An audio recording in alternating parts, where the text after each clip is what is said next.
Hello વિદ્યાર્થી મિત્રો, એજ્યુકટેકનો ચેનલમાં આપનું સ્વાગત છે. આજે આપણે શીખીશું ધોરણ 7 વિષય વિજ્ઞાનની સ્વાધ્યાયન પોથીનો પાઠ 9 ગતિ અને સમય. પાઠ 9ના સ્વાધ્યાયન પોથીના તમામ પ્રશ્નોના જવાબની અહીં આપણે સમજ મેળવીશું. તો ચાલો શીખીએ પાઠ 9.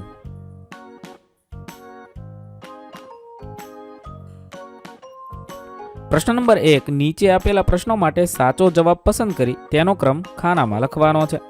1. નીચેના પૈકી કયું વર્તુળાકાર ગતિનું ઉદાહરણ છે? તેના માટે 4 ઓપ્શન છે. સાચો જવાબ થશે એ, ફરતા પંખાની ગતિ. સવાલ નંબર 2. અચળ ઝડપે ગતિ કરતા પદાર્થનો અંતર સમયનો આલેખ કેવો હોય છે? જવાબ થશે બી, ત્રાંસો સુરેખ હોય છે. સવાલ નંબર 3. એક ટ્રેન અચળ ઝડપે 15 મિનિટમાં 25 કિલોમીટર અંતર કાપે છે, તો તે સમયે તેની ઝડપ કેટલી હશે? જવાબ થશે સી, 100 કિલોમીટર પ્રતિ કલાકની ઝડપ હશે. સવાલ નંબર 4. સ્પીડોમીટર શાનું માપન કરે છે? જવાબ થશે એ, ઝડપનું માપન કરે છે. 5. સમયનો મૂળભૂત એકમ કયો છે? જવાબ થશે એ, સેકન્ડ છે.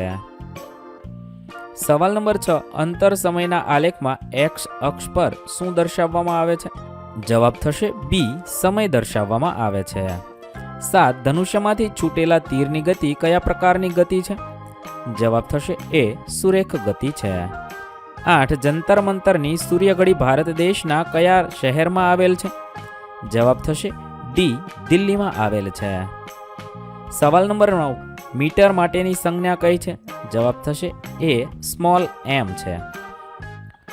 પ્રશ્ન નંબર 2. ખાલી જગ્યા પૂરો. સવાલ નંબર 1. પદાર્થ એકમ સમયમાં કાપેલા અંતરને શું કહે છે? તો ઝડપ કહે છે. 2. વાહનોમાં કાપેલું અંતર માપવા માટે વપરાતું સાધન ઓડોમીટર છે. 3. ઝડપનો મૂળભૂત એકમ કયો છે? મીટર પ્રતિ સેકન્ડ છે. 4. લોલકને એક દોલન પૂર્ણ કરવા માટે લાગતા સમયને આવર્તકાળ કહે છે. 5. એક અમાસ પછી તરત આવતી બીજી અમાસ સુધીના સમયગાળાને એક માસ કહે છે. 6. તંદુરસ્ત પુખ્ત વ્યક્તિની આરામની અવસ્થામાં તેનું હૃદય 1 મિનિટમાં લગભગ 72 ધબકારા કરે છે. 7. હિંચકાની ગતિ આવર્તી પ્રકારની છે. 8. આલેખમાં એક્સ અને વાય અક્ષના છેદ બિંદુને ઉદ્ગમ બિંદુ કહે છે.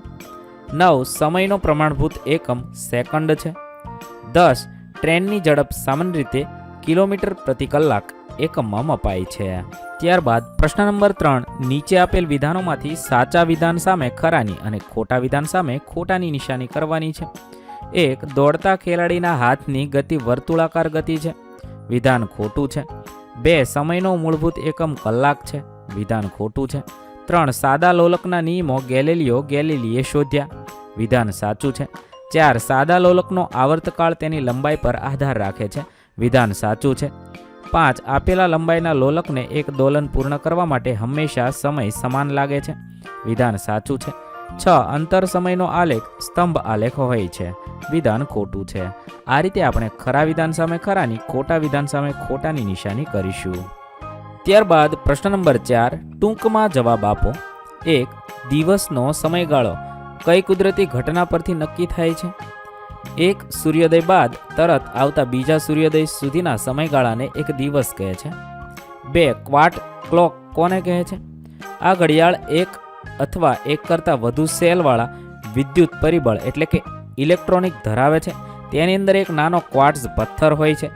જ્યારે તેની વીજળી એટલે કે બેટરી મળે છે ત્યારે તે નક્કી ગતિએ કંપન કરે છે. આ કંપનના આધારે ઘડિયાળ એકદમ ચોક્કસ સમય બતાવે છે. આ ઘડિયાળોને ક્વાર્ટઝ ક્લોક કહે છે. 3. એક દિવસની કેટલી સેકન્ડ થાય? એક દિવસ બરાબર 24 કલાક અને 24 ગુણ્યા 3600 એટલે કે 86,400 સેકન્ડ થાય છે. 4. કયા પ્રાણીની ઝડપ સૌથી વધારે હોય છે? કેટલી હોય છે? બધા પ્રાણીઓમાં ચિત્તાની ઝડપ સૌથી વધારે હોય છે અને તે 112 કિલોમીટર પ્રતિ કલાક જેટલી હોય છે. 5. રવિ સ્કૂટી પર તેના ઘરેથી શાળાએ 10 મિનિટમાં પહોંચે છે. જો સ્કૂટીની ઝડપ 500 મીટર પ્રતિ મિનિટ હોય તો ઘર અને શાળા વચ્ચેનું અંતર કેટલું હશે? તો 500 મીટર અને 10 મિનિટ લાગે છે તો 5000 મીટર થાય એટલે કે 5 કિલોમીટરનું અંતર હોય. 6. 20 મીટર સેકન્ડની ઝડપે કિલોમીટર પ્રતિ કલાક એકમમાં ફેરવવાનું છે. તો આ રીતે તમે ફેરવી શકો છો. 5.5 કિલોમીટર પ્રતિ કલાક થશે. 7 ગતિના પ્રકાર જણાવો. તો નિયમિત ગતિ અને અનિયમિત ગતિ છે. 8 પદાર્થની ઝડપ શોધવા માટે કઈ બે ભૌતિક રાશિઓ વપરાય છે. તો પદાર્થની ઝડપ શોધવા માટે અંતર અને સમય બે ભૌતિક રાશિઓ વપરાય છે. પ્રશ્ન નંબર 5 માગ્યા મુજબ જવાબ આપો. 1 પહેલાના સમયમાં ઘડિયાળ ન હતી ત્યારે લોકો સમય કઈ રીતે નક્કી કરતા હતા. તો ઘડિયાળ ન હતી ત્યારે લોકો સૂર્યની સ્થિતિ, છાયાની લંબાઈ અને તારાઓ તથા ચંદ્રની ગતિ પરથી સમય નક્કી કરતા હતા. સૂર્યોદય, મધ્યાહન, સૂર્યાસ્તથી દિવસના ભાગો ઓળખાતા હતા. પછી સૂર્ય ઘડિયાળ અને જળ ઘડિયાળ જેવા સાધનો વપરાતા હતા. સવાલ નંબર 2 આલેખ દોરવા માટે અનુકૂળ પ્રમાણમાપની પસંદગી કરવાના મુદ્દા જણાવો. તો પ્રત્યેક રાશિના મહત્તમ અને ન્યૂનતમ મૂલ્ય વચ્ચેનો તફાવત. પ્રમાણમાપની પસંદગી એવી કરો કે દરેક રાશિના વચગાળાના મૂલ્યોને આલેખમાં દર્શાવવા અનુકૂળ બને. આલેખપત્રના મહત્તમ ભાગનો ઉપયોગ આલેખ દોરવા માટે થાય છે. 3 અંતર સમયના આલેખના ઉપયોગ જણાવો. તો આપેલ સમયગાળાના કોઈપણ સમયને પદાર્થનું સ્થાન નક્કી કરી શકાય છે. આલેખ પરથી ગતિ નિયમિત છે કે અનિયમિત તે નક્કી કરી શકાય છે. નિયમિત ઝડપ એટલે કે અચળ ઝડપથી ગતિ કરતા પદાર્થોના ઝડપની સરખામણી કરી શકાય છે. એકમ સમયગાળા દરમિયાન કપાયેલ અંતર મેળવી ઝડપની ગણતરી થઈ શકે છે. 4 બુજી પોતાની મોટરકારમાં મુસાફરી શરૂ કરતી વખતે તેમજ 30 મિનિટની મુસાફરી પછીના ઓડોમીટરના અવલોકન લે છે, જે અનુક્રમે 1042 કિલોમીટર અને 1072 કિલોમીટર માલુમ પડે છે. તો મોટર કારની સરેરાશ ઝડપ કેટલી થશે. તો જવાબમાં લખીશું સમય છે એ 30 મિનિટ છે. અહીંયા મીટર લખાયું છે. સમય છે એ 30 મિનિટ. 30 મિનિટની અંદર કાપેલ અંતર છે 1072 બાદ 1042 એટલે 30 કિલોમીટર. કાપેલું અંતર લાગતો સમય 30 કિલોમીટર અને 30 મીટર પ્રતિ કલાક એટલે કે 60 કિલોમીટર પ્રતિ કલાકની ઝડપે છે એ હાલતી હશે. 5 પહેલી દોડની સ્પર્ધામાં 100 મીટરનું અંતર 20 સેકન્ડમાં કાપે છે. પહેલીની સરેરાશ ઝડપ મીટર પ્રતિ સેકન્ડ અને મીટર પ્રતિ કલાકના એકમમાં શોધવાની છે. તો સરેરાશ ઝડપ બરાબર અંતર છેદમાં સમય. 100 મીટર 10 સેકન્ડ એટલે 10 મિનિટ પ્રતિ સેકન્ડ થઈ. હવે કલાકમાં શોધીએ તો 36 કિલોમીટર પ્રતિ કલાકની ઝડપ થાય છે. આ રીતે તમે લખી શકો છો. ત્યારબાદ પ્રશ્ન નંબર 6 તફાવત આપો. નિયમિત ગતિ અને અનિયમિત ગતિનો તફાવત લખવાનો છે. તો નિયમિત ગતિમાં છે આ પ્રકારની ગતિમાં પદાર્થ એક સરખા સમયગાળામાં એક સરખું અંતર કાપે છે. અનિયમિતમાં એક સરખા સમયગાળામાં એક સરખું અંતર કાપતો નથી. આ પ્રકારની ગતિ માટે અંતર સમયનો આલેખ સુરેખ હોય છે, જ્યારે આ પ્રકારની ગતિ માટે અંતર સમયનો આલેખ સુરેખ હોતો નથી. આ રીતે તમે લખી શકો છો. પ્રશ્ન નંબર 7 જોડકા જોડો. વિભાગ અ સાથે વિભાગ બ ને જોડવાનું છે. પહેલું છે કિલોમીટર, તેને સી સાથે જોડીએ એટલે અંતરનો એકમ છે. 2 કિલોમીટર પ્રતિ કલાક, તેને આપણે ડી સાથે જોડીશું જે ઝડપનો એકમ છે. પછી ત્રીજું છે લોલક, તો એ એફ છે જે આવર્ત ગતિ છે. ઓડોમીટર, એને આપણે બી સાથે જોડીશું, અંતર માપવાનું સાધન છે. સ્પીડોમીટર, એને આપણે એ સાથે જોડીશું, ઝડપ માપવાનું સાધન. અહીંયા છે દરેકના જવાબ આપણે લખવાના છે. ત્યારબાદ પ્રશ્ન નંબર 8 નીચેના પ્રશ્નોના માગ્યા મુજબ જવાબ લખો. કોઈ એક બસ સુરેખ પથ પર ગતિ કરે છે, તેનું દર 10 મિનિટે કાપેલું અંતર નીચેના કોષ્ટકમાં દર્શાવાયું છે. જો અહીંયા તમે જોઈ શકો છો. તો તેના આધારે આપણે જવાબ લખવાના છે.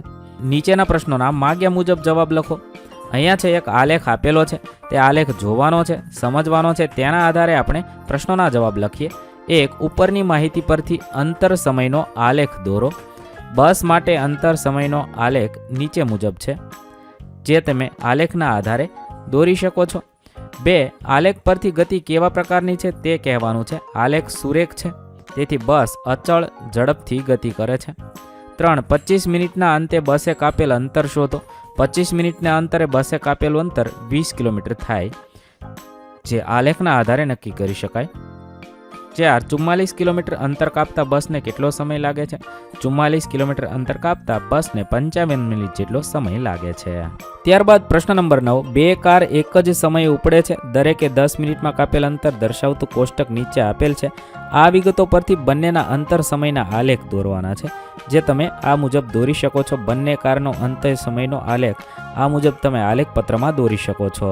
અહીં આપણા પાઠ 9ના પ્રશ્નોના જવાબ પૂર્ણ થશે. વિદ્યાર્થી મિત્રો, ધોરણ 7ના વિજ્ઞાન વિષયના તમામ પાઠના પ્રશ્નોના જવાબના વિડીયો આપણી ચેનલ પર ઉપલબ્ધ છે, જે તમે ધોરણ 7 વિજ્ઞાન સ્વાધ્યાયન પોથી નામના પ્લેલિસ્ટમાંથી મેળવી શકો છો. પ્લેલિસ્ટની લિંક વિડીયોના ડિસ્ક્રિપ્શનમાં આપેલી છે. તથા જો તમારે તેની પીડીએફની જરૂર હોય તો તે તમે આપણી એપ્લિકેશન પરથી મેળવી શકો છો. એપ્લિકેશનની લિંક પણ વિડીયોના ડિસ્ક્રિપ્શનમાં આપેલી છે. વિદ્યાર્થી મિત્રો, આપેલા વિડીયોની જો તમારે પીડીએફની જરૂર હોય તો તમે આપણી એપ્લિકેશન સ્માર્ટ સાથી પરથી મેળવી શકશો. વિદ્યાર્થી મિત્રો, આપણી એપ્લિકેશન સ્માર્ટ સાથી પ્લે સ્ટોરમાં આવી ગઈ છે, જેની અંદર તમે બધા વિભાગ જોઈ શકો છો. તેની અંદર વિવિધ ધોરણ છે. ધોરણ ઉપર ક્લિક કરતાં વિવિધ વિષય ખુલશે. વિષય ઉપર ક્લિક કરતાં તેની અંદર આવતા પાઠ ખુલશે. તેની અંદરથી તમે પાઠ્યપુસ્તક પણ ડાઉનલોડ કરી શકો છો. તેની અંદર આપેલા પાઠમાં ક્લિક કરતાં તમે પાઠની પીડીએફ, સ્વાધ્યાયની પીડીએફ, સ્વાધ્યાયન પોથીની પીડીએફ, પાઠના વિવિધ વિડીયોઝ, સ્વાધ્યાયના વિડીયોઝ, સ્વાધ્યાયન પોથીના વિડીયોઝ બધું જોઈ શકો છો અને ડાઉનલોડ પણ માત્ર એક ક્લિકમાં કરી શકો છો. વિદ્યાર્થી મિત્રો, આપણી એપને સપોર્ટ કરજો, ડાઉનલોડ કરજો